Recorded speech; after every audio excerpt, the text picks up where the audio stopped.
Hello, my darlings, Keto Genie. So this is going to be my last video possibly of 2018.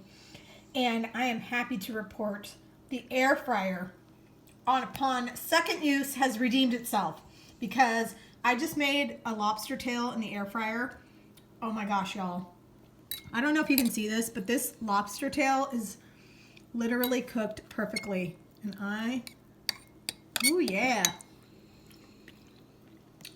Oh my gosh, y'all.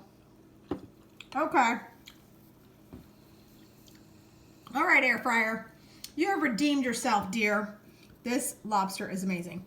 So maybe the steak was just the cut. Maybe I've just got to marinate it, or maybe there's just a few little tips and tricks I need to find out. If you know of any, hit me up in the comments. But otherwise, redeemed itself. Lobster tail in the air fryer. Amazing. Happy New Year's Eve, y'all. Love y'all.